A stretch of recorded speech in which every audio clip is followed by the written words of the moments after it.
देर सही पर सही। कभी कभी जिंदगी में ऐसा समय आता है जब सब कुछ निराशाजनक लगता है। मेहनत रंग नहीं लाती, सपने अधूरे रह जाते हैं और हम सोचते हैं कि किस्मत हमारे खिलाफ है। लेकिन सच्चाई यह है कि किस्मत तभी साथ देती है जब हम डटे रहते हैं, हार नहीं मानते। ये कहानी एक ऐसे ही युवक की है, अर्जुन की, जिसने मेहनत और धैर्य के दम पर अपनी किस्मत को झुका लिया। छोटे गांव की बड़ी उम्मीद। अर्जुन का जन्म उत्तर प्रदेश के एक छोटे से गांव भीरपुर में हुआ था। ये गांव बिजली और पक्की सड़कों से वंचित था, लेकिन यहाँ के लोगों की उम्मीदें आसमान छूती थीं। अर्जुन के पिता हरिदास एक ईंट भट्ठे पर काम करते थे और माँ सोमवती खेतों में मजदूरी करती थीं। घर मिट्टी का था, छत टपकती थी, लेकिन दिलों में उम्मीदों की छत मजबूत थी। अर्जुन बचपन से ही जिज्ञासु था। स्कूल की टीन की छत वाले कमरे में जब मास्टर जी पढ़ाते थे तो बाकी बच्चे खेलने का सोचते और अर्जुन सवाल सोचता, पानी ऊपर क्यों नहीं जाता, सूरज हर दिन वहीं से क्यों निकलता है। उसकी माँ कहती थी, बेटा तू पढ़ लिख कर बड़ा अफसर बनना ताकि लोग तेरे आगे सलाम करें। माँ की ये बात अर्जुन के सीने में आग की तरह जलती रहती।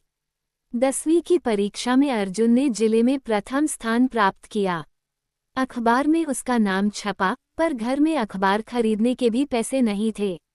स्कूल प्रिंसिपल ने खुद अर्जुन को बुलाकर उसकी फोटो अखबार में दिखाई और गले लगाया।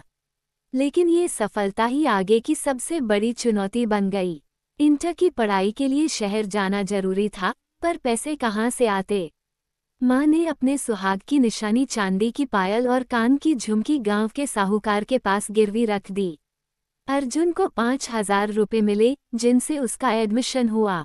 शहर नया था, लोग अनजान, भाषा अलग और चाल चलन भी बदला हुआ। अर्जुन दिन में पढ़ाई करता और रात को एक ढाबे में काम करता। वह बर्तन मांजता, झूठे टेबल साफ करता और ग्राहकों के ताने सुनता।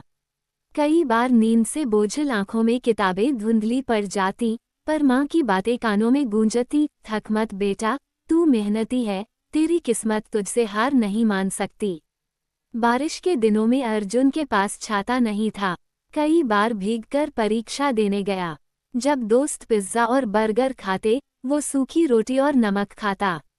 लेकिन उसका आत्मबल कभी सूखा नहीं। कॉलेज खत्म होने के बाद अर्जुन ने यूपीएससी की तैयारी शुरू की।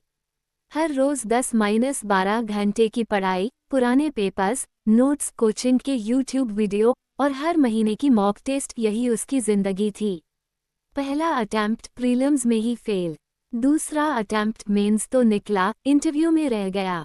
गांव वालों ने कहना शुरू कर दिया, अरे अब बहुत हो गया, किस्मत में नहीं है बाबूगिरी, लौटा खेत में काम कर।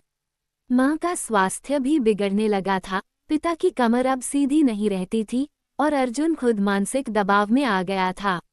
एक रात जब उसका रिजल्ट फिर नकारात्मक आया तो वह रेलवे ट्रैक तक चला गया।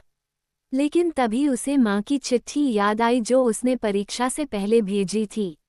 अगर कभी लगे कि तू हार गया है तो सोच लेना, तेरी माँ ने कितनी बार भूख में भी तुझे रोटी दी है। बेटा, मैं हार मानने वालों की माँ नहीं। उस दिन अर्जुन ने खुद से वादा किया, अब नहीं रुकूंगा जब तक किस्मत को झुका न दूं। तीसरे अटेम्प्ट में अर्जुन ने हर दिन को आखिरी दिन समझकर तैयारी की। अपने मन की हर कमजोरी से लड़ाई लड़ी। इंटरव्यू में गया तो खुद पर भरोसा लेकर गया, किस्मत पर नहीं। जब परिणाम आया, अर्जुन का नाम ऑल इंडिया में 7वें स्थान पर था। गांव में पटाखे फूटे, मिठाइयां बंटी और जिन लोगों ने कहा था तू अफसर नहीं बन सकता, वे ही सबसे पहले फोटो खींचवाने की लाइन में खड़े थे। अर्जुन जब गांव लौटा तो पाँव में जूते नहीं, हाथों में माँ का हाथ था। वह बोला, माँ, तेरे आशीर्वाद और मेरी मेहनत ने किस्मत को झुका दिया। किस्मत किसी की गुलाम नहीं होती, वो उनकी दोस्त होती है। जो गिरकर उठते हैं, जो रोकर भी मुस्कुराते हैं, जो थककर भी चलते रहते हैं, जो कहते हैं अभी बाकी है, उसके सामने किस्मत को जूझना पड़ा। इस प्रकार अर्जुन एक बड़ा ऑफिस बन गया।